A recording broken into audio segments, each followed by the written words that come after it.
열왕기하 2장 14절 말씀 읽겠습니다. 엘리야의 몸에서 떨어진 그 겉옷을 가지고 물을 치며 가로되 엘리야의 하나님 여호와는 어디 계시나이까 하고 저도 물을 치매 물이 이리저리 갈라지고 엘리사가 건너오니라. 아멘. 오늘 본문 말씀을 통하여 엘리야의 하나님, 이런 제목으로 하나님의 말씀을 살펴보도록 하겠습니다. 엘리야의 하나님, 우리 영혼이 추구해야 할 위대한 목표는 우리 하나님이시며 우리 인생에 있어 주된 질문은 엘리야의 하나님 여호와는 어디 계시나이까 라가 되어야 합니다. 우리는 하나님의 전을 사모합니다. 그곳은 만민이 기도하는 귀한 장소입니다. 하지만 만일 거기에 하나님이 계시지 않는다면 그것은 아주 무의미하고 음울한 장소가 될 것입니다. 하나님의 임재가 없다면 교회는 거대한 공동묘지와 같습니다. 무덤 위로 떨어지는 낙엽의 살랑거리는 소리, 유령들이 미끄러지듯 오가는 곳, 무덤 속에 뒹구는 해골들이 모여 있는 곳에 불과합니다. 계시록 3장 1절에서 내가 살았다는 이름은 가졌으나 죽은 자로다 라는 말을 듣지 말아야 합니다. 우리는 교회 건물이 좋다, 건축 양식이 아름답다, 음악이 청아하다 등등의 말을 할 수가 있습니다. 그러나 이런 문제들은 근본적인 것이 아닙니다. 가장 중요한 것은 그곳에 하나님이 계시냐 이것입니다. 하나님의 임재하심이 있을 때만이 생명이 충만하고 기쁨과 평안이 넘쳐나기 때문입니다. 그래서 엘리야의 하나님 여호와는 어디에 계시나이까? 이것이 우리의 질문이 되어야 될 줄 믿습니다. 또한 우리는 하나님의 말씀을 사랑합니다. 우리는 말씀을 통해서 생명의 꿀과 양분을 얻습니다. 하지만 말씀 속에 말씀과 더불어 하나님이 계시지 않는다면 그것은 밀이 아니라 완교에 불과합니다. 만일 생명의 꿀을 먹지 못한다면 우리는 유약해질 것입니다. 그리고 마침내 곤비암으로 죽게 될 것입니다. 따라서 우리의 항상 기도의 제목은 엘리야의 하나님이여 우리로 말씀의 초장을 평화롭게 거들게 하옵소서. 우리로 저 살찐 양떼들처럼 그곳에 누워 한가히 풀을 뜯게 하옵소서 라가 되어야 될 줄 믿습니다. 모든 일에 있어 우리의 주된 부르짖음은 엘리야의 하나님 여호와는 어디 계시나이까 입니다. 이는 우리가 그분 없이는 살 수가 없고 그분 없이는 강력해질 수도 없으며 그분 없이는 즐거워할 수도 없기 때문입니다. 따라서 다윗은 이렇게 고백하지 않았습니까? 시편 42편 2절을 보니까 내 영혼이 하나님 곧 생존하시는 하나님을 갈망하나니 내가 어느 때에 나가서 하나님 앞에 배울꼬. 특히 본문 가운데서 엘리사는 요단 앞에 있을 때 또한 그가 엘리야의 선지자의 계승자가 되었을 때 엘리야의 하나님은 어디 계시나이까? 라고 부르짖었습니다. 그것을 열왕기하 2장 13절 14절에 이렇게 기록을 합니다. 엘리야의 몸에서 떨어진 겉옷을 주워가지고 돌아와서 요단 언덕에 서서 엘리야의 몸에서 떨어진 그 겉옷을 가지고 물을 치며 가로되 엘리야의 하나님 여호와는 어디 계시나이까 하고 저도 물을 치매 물이 이리저리 갈라지고 엘리사가 건너니라. 우리는 이 말씀을 통해서 엘리야의 하나님을 강력히 찾을 때가 있습니다. 첫 번째는 요단이 우리 앞을 가로막을 때입니다. 다시 말해서 우리 힘으로 해결할 수 없는 어떤 문제 앞에 봉착했을 때, 어떤 커다란 시험 앞에 놓여졌을 때 엘리야의 하나님 여호와는 어디에 계시나이까? 라고 부르짖어야 된다는 뜻입니다. 두 번째는 엘리사가 엘리야의 계승자로 새롭게 부르심을 받을 때였습니다. 다시 말해 우리가 새로운 부르심을 받거나 사역을 맡게 되었을 때 엘리야의 하나님은 어디 계시나이까 하고 부르짖어야 된다는 뜻입니다. 그렇다면 첫째로 우리가 하나님께로부터 새로운 사명과 부르심을 받게 되었을 때 엘리야의 하나님을 반드시 찾아야 된다, 이런 의미가 담겨져 있습니다. 엘리사는 엘리야의 많은 선지 생도줄 가운데 하나였습니다. 그러나 엘리야가 회리바람에 의해 하늘로 취하여 감을 당한 후 엘리사는 엘리야 대신에 이스라엘의 대표 선지자가 되어야만 했습니다. 하지만 이것은 그에게 무거운 책임감으로 다가왔습니다. 이는 거의 모방할 수 없는 엘리야의 그 선지 사역을 따라야 하고 그와 같은 불의 선지자가 되어야 했기 때문입니다. 외모만 계승자가 되어선 아무 의미도 없지 않습니까? 그래서 엘리사가 엘리야의 계승자가 되었을 때, 이스라엘의 대표 선자가 되었을 때 그는 엘리야의 하나님이 어디 계시냐이까 하면서 그분의 능력을 사모했던 것입니다. 어떤 이는 말하기를 그가 엘리야의 겉옷을 가졌으니 다 된 것이 아니냐, 이렇게 말을 하기도 합니다.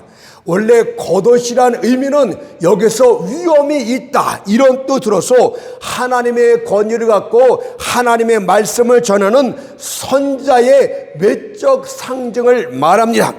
하지만 엘리야의 하나님이 함께하지 않는다면 과연 엘리야의 겉옷이 무슨 의미가 있겠습니까? 겉으로만 계승자가 된들 무슨 가치가 있단 말입니까? 그 옷을 입는다 할지라도 전혀 어울리지 않을 것입니다. 엘리사는 엘리야의 권능이 어디에 있는지 잘 알고 있었어요. 그래서 그가 이렇게 부르짖었던 것입니다. 여기에 그의 겉옷이 있나이다. 그러나 엘리야의 하나님은 어디 계시나이까? 여러분은 목회 사역을 승계하려고 합니다. 여러분은 그의 겉옷을 가지고 있었고 사람들 역시도 여러분을 선택하여 목회자로 세웠습니다. 따라서 여러분은 당당히 문을 열고 들어갈 수가 있습니다. 여러분은 불법적으로 그 직책 속으로 들어간 것이 아닙니다. 그렇지만 그 직책을 승계한들 무슨 의미가 있단 말입니까? 여러분들 가운데 그 하나님이, 그 엘리야의 하나님이 함께하지 않으면 여러분들이 학식을 갖고 있고 모든 목회 사역 과정을 다 거쳤다 할지라도 여러분은 가치가 없는 것이고 그 부르심에 합당한 자가 아니란 뜻입니다. 아들이 부모의 뒤를 이어서 그 교회 목회의 승계자가 될 수 있습니다. 전임 목회자의 전권으로 어떤 일을 후계자로 선임할 수도 있습니다. 저는 목회 사역에 있어 아버지의 뒤를 이어 아들이 계승하는 부자 세습을 본질적으로는 반대하지 않습니다. 하지만 만일 그 아비와 함께 하셨던 그 하나님이 그 아들과 함께하지 않는다면 저는 절대 반대를 합니다. 그런 자격이 없다고 저는 강하게 주장을 합니다. 우리 오늘날 한국교회 가운데 부자 세습이 많이 있는데 그 아들을 보면 그 아버지와 함께했던 그 하나님이 볼 수 없어요. 이런 자는 자격이 안 됩니다. 만일 엘리야의 하나님이 바로 성령이 그 위에 가운데 임재하지 않는다면 그는 그 사명을 위한 하나님의 부르심을 받은 자가 아니기 때문입니다. 그러나 비록 그의 겉옷을 갖고 있지 않다 할지라도, 비록 전임 목회자와 동일한 방식으로 일하지 않는다 할지라도 그 어떤 목회자에게 엘리야의 하나님이 동일하게 임했다면 그는 하나님께 영광을 돌리며 주변 사람들에게 축복이 되는 합당한 부르심을 받은 전임자다, 후임자다, 이렇게 말씀드리고 싶습니다. 오늘 하나님 앞에 새로운 부르심을 받았습니까? 엘리야의 하나님의 권능이, 성령의 특별한 임재하심이, 그분의 기름 부음이 있다면 여러분은 엘리사가 될 수 있습니다. 두 번째는 요단이란 커다란 위험이 또는 스스로 해결할 수 없는 문제 앞에 있을 때 엘리야의 하나님은 어디 계시나이까? 라고 부르짖어야 합니다. 엘리야는 회리바람을 타고 승천하였고 이제 엘리사 혼자 요단 앞에 서 있어야만 했습니다. 요단강은 깊고 빠른 물살이었는데 그가 어떻게 요단을 건너갈 수 있단 말입니까? 이때 그는 엘리야가 강을 건널 때 쓰던 그 겉옷으로 요단을 치며 이렇게 외칩니다. 엘리야의 하나님 여호와는 어디 계시나이까? 그러자 물은 갈라졌고 그 선지자는 건널 수가 있었습니다. 그렇다면 여러분도 해결할 수 없는 요단강 앞에 있을 때 그렇게 하십시오. 지금 여러분은 커다란 시련 앞에 직면해 있을지도 모르겠습니다. 여러분은 그것을 건널 수가 없습니다. 이때 그것을 제거할 수 있는 가장 좋은 방법은 그것을 가지고 하나님께 나아가는 것입니다.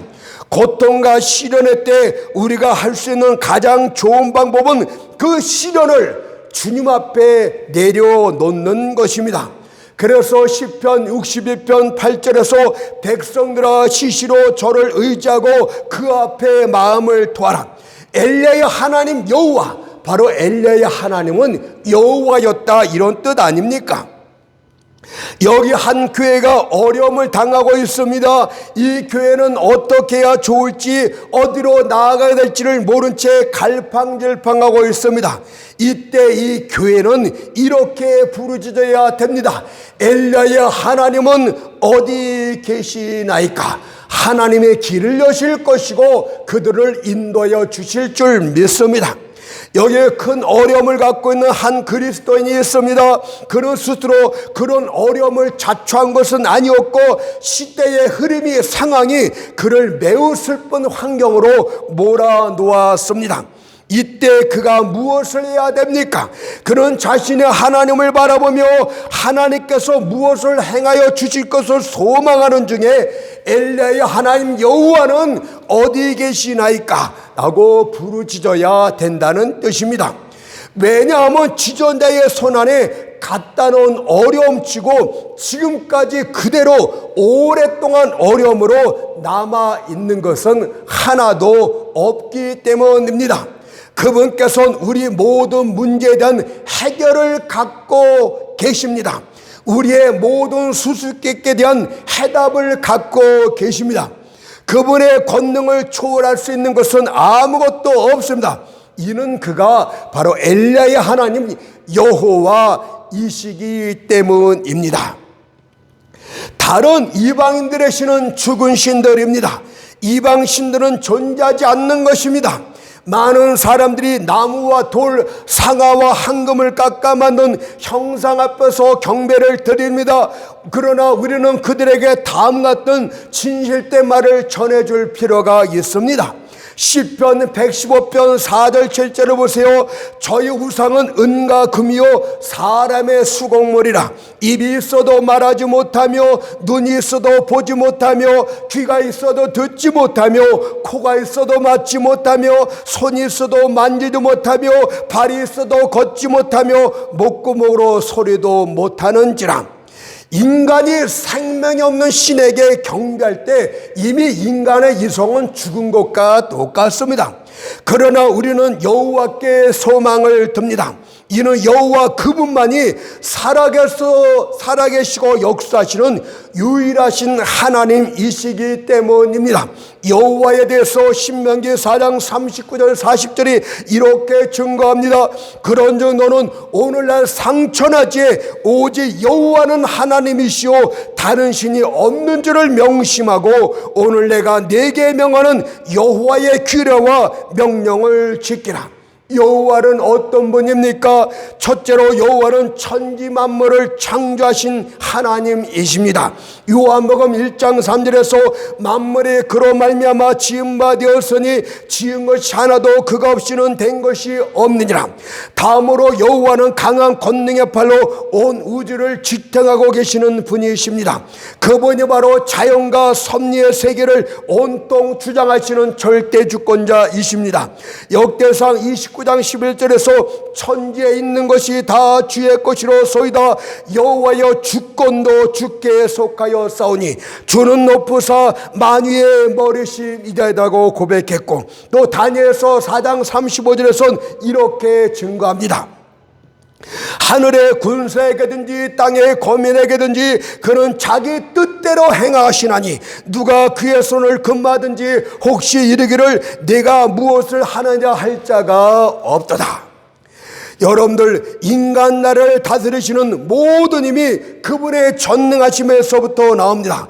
그분께서는 광야에서 이스라엘 백성들이 먹을 것이 없어 공경 가운데 빠질 때 모세에게 이렇게 반문하셨습니다.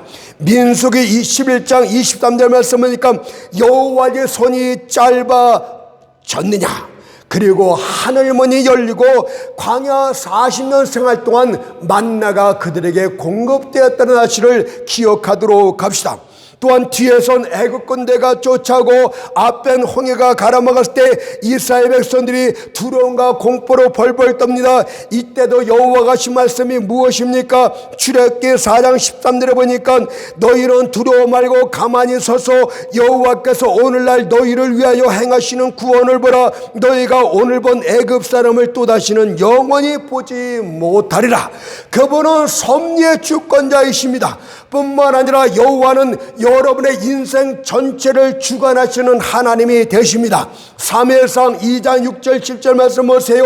여호와는 죽이기도 하시고 살리기도 하시며 음부에 내리기도 하시고 올리기도 하시는도다. 여호와는 가난하게도 하시고 부하게도 하시며 낮추기도 하시고 높이기도 하시는도다. 여러분의 인생 시작이 그분으로부터 비롯되었습니다. 어느 부모 밑에서 어떤 환경에서 어떤 때에 태어날지를 그분의 예정에 따라서 이루어진 것입니다. 여러분의 요람부터 무덤까지의 인생 길이가 그분에 의해서 결정됩니다. 여러분의 폐로 몇 번 호흡을 할지, 여러분의 맥박이 몇 번 뛸지가 창세전에 이미 결정되어졌습니다. 여러분의 고난까지도 그분에 의해서 주장됩니다. 그분이 10개의 고난을 정하셨다면 9개로 줄거나 11개로 늘어내려는 결단코 없습니다.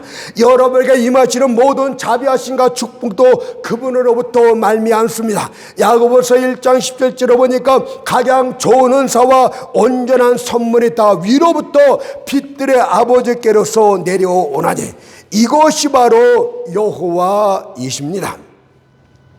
여러분들, 다윗은 이 여호와와 함께 하셨기 때문에 담대한 믿음을 가질 수가 있었어요. 거인 골리앗이 칼과 단창과 방패로 무장하고 나왔지만 과연 여호와가 다윗 편인데 그가 무엇이 두렵단 말입니까? 과연 누가 그분께 출사표를 던질 수 있단 말입니까? 소년 다윗이 오히려 사울에게 안심시키는 말을 들어보십시오. 사무엘상 17장 36절 말씀 보니까 주의 종의 사자와 곰도 쳤은즉 사실은 하나님의 군대를 모욕한 이 한없는 블레셋 사람이니까 그가 그 짐승의 하나와 같이 되리이다 하였고, 실제로 물맷도 하나에 거인 골리앗은 죽고 말았어요. 그러니 여러분들, 여호와와 함께 하시는 여러분들, 엘리야의 하나님과 함께 하시는 여러분들, 어떤 사람도 두려워하지 맙시다. 왜냐하면 하나님 앞에서 인간은 먼지요 티끌이요 벌레에 불과하기 때문입니다. 이사야 51장 12절에 보세요. 너를 위로하는 자는 나의 언을 너는 어떤 자에게 죽을 사람을 두려워하며 풀같이 될 인자를 두려워하느냐. 풀같은 인생들을 반드시 죽을 인생들이 왜 두렵단 말이냐고 반문하는 거 아닙니까? 어떤 시련도 두려워하지 맙시다. 왜냐하면 하나님이 함께 하시면 나쁜 바람도 좋은 바람으로 바뀌기 때문입니다. 거친 파도가 밀려옵니까? 오히려 이 거친 파도에서 더 빨리 안전한 항구에 도착할 수 있게 될 줄 믿습니다. 그러니 야곱처럼 단식하면서 창세기 42장 36절처럼 이는 다 나를 해롭게 함이로다라고 불평하지 마십시오. 그 반대로 이는 다 나를 이롭게 함이로다라고 고백하십시오. 왜냐하면 잃어버린 줄만 알았던 아들 요셉이 애굽의 총리가 되어서 돌아왔기 때문입니다. 그렇다면 이제 좀 더 구체적으로 이 말씀을 살펴보도록 합시다. 엘리야의 하나님을 특별히 찾고 외칠 때는 우리가 새로운 부르심을 받았을 때, 두 번째는 요단강, 어떤 우리 힘으로 해결할 수 없는 문제 가운데 봉착했을 때 엘리야의 하나님을 찾아야 된다고 말씀을 드렸어요. 그렇다면 엘리야의 하나님이 나와 함께 계신지 아니신지는 어떻게 알 수 있단 말입니까?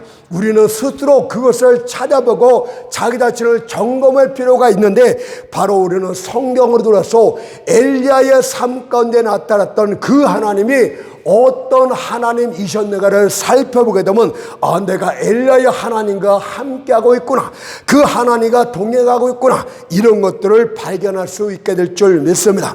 세 가지만 말씀드리도록 하겠습니다. 첫째로, 엘리야의 하나님과 동행하는 사람은 진실되고 신실한 믿음을 가진 자이다, 이렇게 말할 수가 있겠습니다. 여러분들이 세상 가운데서 세상과 타협하지 않고 세상에 융화되지 않고 여러분들이 진실되고 신실한 믿음을 갖고 있다면 엘리야의 하나님 은혜 가운데 있는 사람이라고 생각해도 좋은 줄로 믿습니다. 그 당시 그 나라의 모든 사람들이 곁길로 나갔을 때 오직 엘리야만이 하나님의 편에 섰기 때문입니다. 열왕기상 19장 10절 말씀 보세요. 오직 나만 남았거늘 저희가 내 생명을 취하려 하나이다.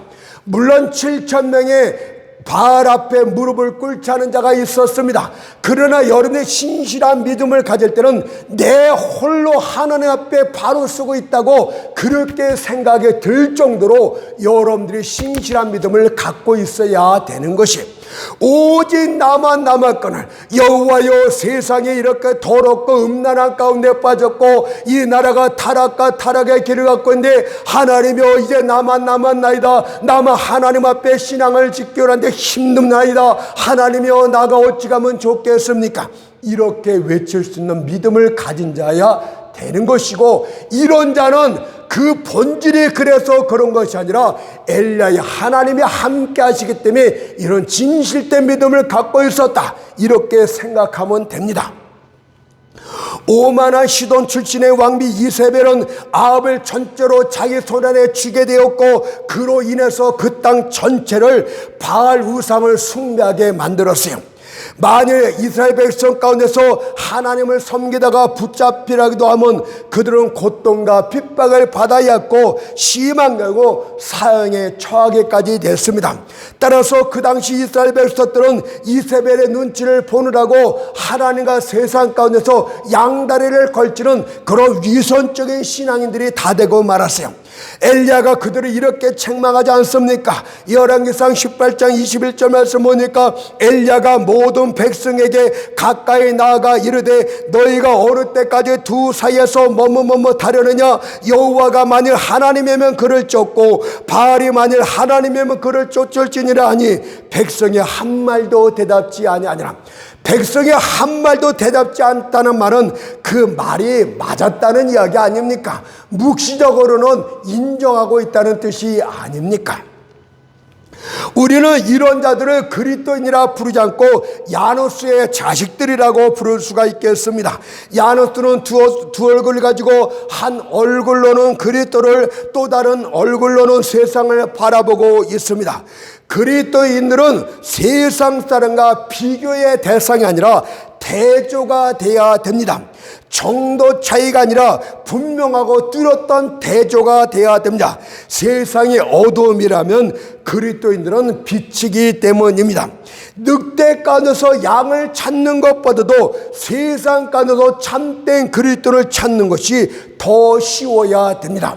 여러분들 진실된 그리스도인이라면 어디에 속했던 것에 사람들은 본능대로 저는 그리스도인이 틀림이 없어, 이렇게 말할 정도로 여러분들 분명한 태도를 보여야 된다, 이 뜻입니다. 하지만 오늘날 한국교회를 보게 되면 세상과 구분이 되지를 않습니다. 어떻게 그리스도인이라 하는 자들이 세상 사람과 똑같은 형태로 살아가며 똑같은 쾌락을 추구한단 말입니까? 하나님의 아들들이 사람의 아들들과 같이 된 시대가 바로 오늘날 이 시대 아닙니까? 진실로 이 시대는 천국과 지옥의 동맹을 맺고 거짓과 진리가 서로 입맞추는 해계망측한 시대입니다. 그리스도인은 사라지고 야누스의 자식들이 판치는 시대가 오늘날 이 시대입니다. 그러나 아합과 이세벨이 도저히 손을 댈 수 없는 사람 하나가 있었는데 그가 바로 엘리야였습니다. 그는 모든 물결이 주위에서 흉흉할 때도 바위처럼 서서 흔들리지 않았던 신실한 믿음의 사람이었습니다. 오늘날 우리에게 필요한 사람이 바로 이런 종류의 사람입니다. 아니, 모든 그리스도인들이 이런 사람이 되어야 됩니다. 그리고 이런 진실된 믿음의 사람이어서 세상이 개혁이 됩니다. 오늘날 하나님께서 그 사람을 부르시어 새로운 일을 시작하시려고 한다면 바로 이런 사람을 통해서 하나님은 새 일을 시작할 줄 믿습니다. 초대교회 때 성도들이 세상을 복음화시킬 수 있었던 요인이 무엇이었습니까? 하나님께 철저히 헌신된 그들의 열정 아니었습니까? 그때의 교회는 화산과 같았고 진리를 용암처럼 분출하여 온 세상을 불태웠던 시대였습니다. 그들은 자신들이 고백한 것을 절대적으로 믿었고 자신들이 말한 것을 분명히 알았으며 자신들이 본 것을 죽기 살기로 증거했습니다. 그들은 그것으로 로마의 강철 같은 힘도 후려쳤고 그것을 산산조각냈던 자들이었습니다. 따라서 오늘날 주의 나라를 위해서 가장 큰 일을 할 사람이 누구인가 생각해 보십시오. 바로 그리스도를 얻고 그리스도 안에서 발견케 해서 자신의 생명까지도 아끼지 않냐는 그런 하나님 편에 온전히 헌신된 자를 하나님이 부르시고 있다는 사실을 기억해야 될 줄 믿습니다. 저는 여러분들의 심장이 하나님에 대해서 활활 타올랐으면 좋겠습니다. 엘리야처럼 열왕기상 19장 10절 말씀처럼 오직 나만 남았거늘 저희가 내 생명을 찾아 취하려 하나이다고 말할 수 있는 그런 자가 되었으면 좋겠습니다. 하나님이여 나마저 세상 가운데로 나아가게 되면 어찌시려나이까, 이런 고백을 할 수 있는 그런 멋진 신앙인이 되었으면 좋겠습니다. 광야에서 외친 자의 소리처럼 비록 소리쳐봐야 아무도 들어주는 사람은 없지만 그래도 계속 외치는 세례 요한과 같은 자들이 되었으면 좋겠습니다. 소금처럼 세상의 부패함을 방지할 수 있는 그런 자가 되었으면 정말 좋겠습니다. 모든 사람의 굴뚝에 연기처럼 바람 부는 대로 왔다 갔다 하고 있지만은 여러분들은 고린도서 15장 58절 말씀처럼 경고하며 흔들리지 말며 항상 주의 일에 더욱 힘쓰는 자가 되었으면 좋겠습니다. 바로 이런 신실한 믿음을 가진 자가 엘리야의 하나님과 동행하는 자라고 말씀드리고 싶습니다. 두 번째는 능력 있는 기도를 하는 사람이 엘리야의 하나님과 동행하고 있는 자다, 이렇게 말씀드리고 싶어요. 엘리야는 우리와 성동이 같은 사람이었습니다. 하지만 그는 기도를 통해서 하늘문을 잠그기도 하고 열기도 했던 놀라운 능력의 기도의 사람이었습니다. 엘리야가 아합에게 열왕기하 17장 1절에서 내가 섬기는 여호와 하나님의 사심을 두고 맹세하노니 내 말이 없으면 수년 동안 우로가 있지 아니하라고 말한 그대로 그가 기도로서 하늘문을 잠그자 그 땅에 3년 6개월 동안 비가 내리지 않았다고 합니다. 얼마나 놀라운 능력의 기도의 능력을 가진 자입니까? 또한 때가 되었을 때는 다시 나타나서 갈멜산 꼭대기에 모인 모든 백성들을 지켜보는 가운데 기도로 하늘문을 열고 불을 내림으로써 여호와가 참 하나님을 이심을 증거했던 자였습니다. 열왕기상 18장 30절 38절 말씀 보세요. 여호와여 내게 응답하옵소서, 내게 응답하옵소서. 이 백성으로 주 여호와는 하나님이신 것과 주는 저희의 마음으로 돌이키게 하시는 것을 알게 하옵소서 하며, 이에 여호와의 불이 내려와서 번제물과 나무와 풀과 흙을 태우고 또 도랑의 물을 핥은지라. 또한 그가 머리를 무릎 사이에 묶고 다시 또 기도하자 이번에는 하늘문 열고 불이 아니라 물이 쏟아져 내렸다고 합니다. 열왕기상 18장 45절 말씀 보세요. 조금 후에 구름과 바람이 일어나서 하늘이 캄캄하여지며 큰 비가 내리는지라. 뿐만 아니라 그는 자기 침실에 올라가 죽은 아이를 위해 기도하니 그 아이가 다시 살아났습니다. 열왕기상 17장 21절 22절 말씀 보세요. 나의 하나님 여호와여 원컨대 이 아이의 혼으로 그 몸에 돌아오게 없어서 하니 여호와께서 엘리야의 소리를 들으심으로 그 아이의 혼이 몸으로 돌아오고 살아난지라. 엘리야는 자기가 원하는 모든 것을 하나님으로부터 받아 가질 수 있었던 사람이었습니다. 여러분들 중에 몇몇 사람은 나도 기도직에 그런 권능을 가졌으면 좋겠다, 어떻게 해야 할 수 있을까? 라고 묻고 있습니다. 그렇다면 엘리야의 하나님과 동행하도록 하십시오. 만약 여러분이 엘리야의 하나님 앞에서 살아가고 있다면 그런 동일한 응답을 받을 것입니다. 비록 하늘에서 물을 내리거나 불을 내리는 것과는 상관이 없을지라도 그에 못지않은 아주 중요한 응답들을 받아낼 수 있게 됩니다. 여러분들 응답받는 기도를 할 때는 항상 하나님 앞에서 하는 기도예요. 엘리야의 하나님은 어디 계시나이까? 어디라는 말은 무슨 뜻입니까? 멀리 있는 것이 아니고 바로 내 앞에 나와 함께하는 그 하나님을 말하고 있지 않습니까? 그런 하나님을 가진 자가 기도 응답을 받는다 이 뜻입니다.